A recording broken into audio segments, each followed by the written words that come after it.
നമസ്കാരം. മലയാളി വാർത്തയിലേക്ക് സ്വാഗതം. കേരളത്തിൽ ലോക്സഭാ തെരഞ്ഞെടുപ്പിനുള്ള നാമനിർദ്ദേശ പത്രിക സമർപ്പണം ഇന്ന് തുടങ്ങാനിരിക്കെ മുഖ്യമന്ത്രിയുടെ മകൾ ഉൾപ്പെട്ട മാസപ്പടി ആരോപണത്തിൽ കേസ് രജിസ്റ്റർ ചെയ്ത് അന്വേഷണം നടത്താനുള്ള ഇഡി തീരുമാനം സിപിഎമ്മിനെയും ഇടതുമുന്നണിയെയും പ്രതിരോധത്തിലാക്കി.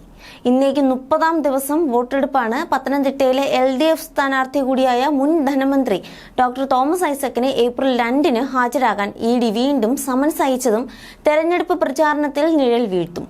കരുവന്നൂർ സഹകരണ ബാങ്ക് തട്ടിപ്പ് കേസിലും അന്വേഷണം ത്വരിതപ്പെടുത്താനാണ് ഇഡിയുടെ നീക്കം.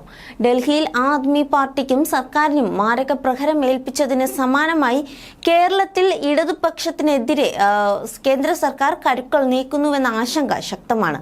മോദി സർക്കാരിന് വേണ്ടി ഇഡി കൂലിപ്പണി ചെയ്യുകയാണെന്ന് ഇന്നലെ അടിയന്തരമായി ചേർന്ന CPM സംസ്ഥാന സെക്രട്ടറി യോഗത്തിന് ശേഷം സംസ്ഥാന സെക്രട്ടറി MV ഗോവിന്ദൻ വാർത്താസമ്മേളനം നടത്തി ആരോപിച്ചതും സാഹചര്യത്തിന്റെ ഗൗരവം ഉൾക്കൊണ്ടാണ്. പ്രതിപക്ഷ സർക്കാരുകളെല്ലാം കേന്ദ്ര ഏജൻസികളെ ഉപയോഗിച്ച് കേസുകളിൽ കുടുക്കി മുൾമുനയിൽ നിർത്താനും രാഷ്ട്രീയമായി നിർവീര്യമാക്കാനുമാണ് കേന്ദ്ര ശ്രമമെന്ന ആക്ഷേപവും ശക്തമാണ്. ഇലക്ട്രിക്കൽ ബോണ്ടിന്റെ മറവിൽ കള്ളപ്പണക്കാരിൽ നിന്നുൾപ്പെടെ 8,251 കോടി പിരിച്ചെടുത്ത BJP അതിൽ നിന്നും ശ്രദ്ധ തിരിക്കാനാണ് അഭ്യാസങ്ങൾ കാട്ടുന്നതെന്ന് CPM ആരോപിക്കുന്നു. ശക്തമായ ഒരു ആയുധം വീണുകിട്ടിയതിന്റെ ആഹ്ലാദത്തിലാണ് സംസ്ഥാന കോൺഗ്രസ് നേതൃത്വം. അത് പ്രകടിപ്പിക്കാതെ ഇഡിയുടെ നീക്കത്തെ തെരഞ്ഞെടുപ്പ് സ്റ്റണ്ടായി ചിത്രീകരിക്കുകയാണ് അവർ.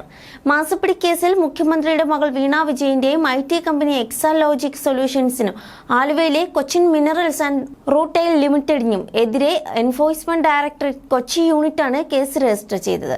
സോഫ്റ്റ്വെയർ സേവനങ്ങൾ നൽകിയില്ലെങ്കിലും അതിന്റെ പേരിൽ എക്സാലോജിക് സൊല്യൂഷൻസിന് CMRL മാസപ്പടിയായി മൊത്തം 1.72 കോടി രൂപ നൽകിയെന്ന ആദായ നികുതി വകുപ്പിന്റെ കണ്ടെത്തലിന്റെ അടിസ്ഥാനത്തിലാണ് ഇഡി കേസ്.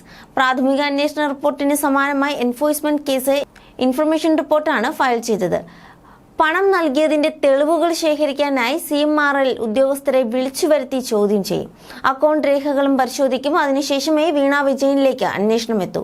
2016-ലായിരുന്നു വീണയുടെ കമ്പനിയും CMRLും മാർക്കറ്റിംഗ് കൺസൾട്ടൻസി സേവനങ്ങൾക്കായി ആദ്യ കരാർ ഒപ്പിട്ടത്. മാസം 5 ലക്ഷമായിരുന്നു പ്രതിഫലം.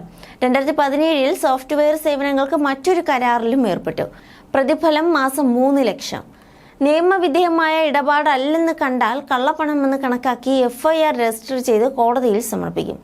CMRLിൽ ഓഹരിയും ഡയറക്ടർഷിപ്പും ഉള്ള സംസ്ഥാന വ്യവസായ വികസന കോർപ്പറേഷനും അന്വേഷണ പരിധിയിൽ വരും. കേന്ദ്ര ഏജൻസിയായ സീരിയസ് ഫ്രോഡ് ഇൻവെസ്റ്റിഗേഷൻ ഓഫീസും അന്വേഷിക്കുന്നുണ്ട്.